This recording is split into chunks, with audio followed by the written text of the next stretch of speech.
Pangulong Bongbong Marcos, panoorin mo po ito. Ito ang palayan ng Oriental Mindoro Gloria. Nagpapaani po para maggawing pera at pagkain ng mga Pilipino dito. Pero alam mo po ba kung ano ang presyo ng palay ngayon dito sa Mindoro Gloria? 10 piso na lang po at bababa pa, sabi ng iba.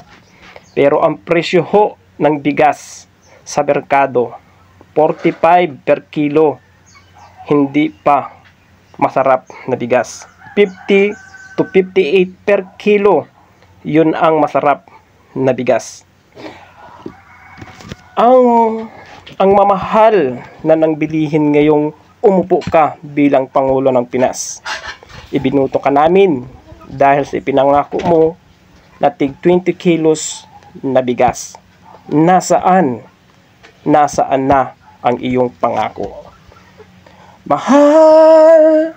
Mahal ng bilihin ngayon. Mga anak namin wala ng supply ng gatas.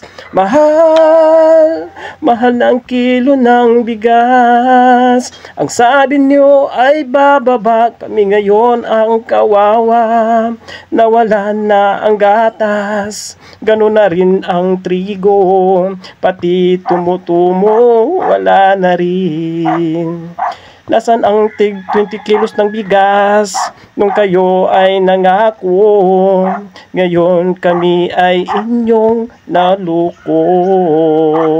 Nasaan ang pangako nyo nung kayo ay nangako? Ngayon kami ay inyong naluko.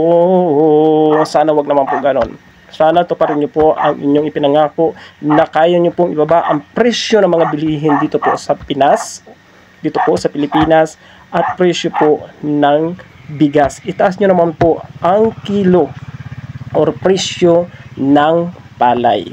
Yun lang po. Sana po maunawaan niyo po ako, Pangulong Bongbong Marcos. Hindi ko po kayo sinisiraan. Kayo po ay aming ibinuto para po makatulong po kayo sa mga Pilipino.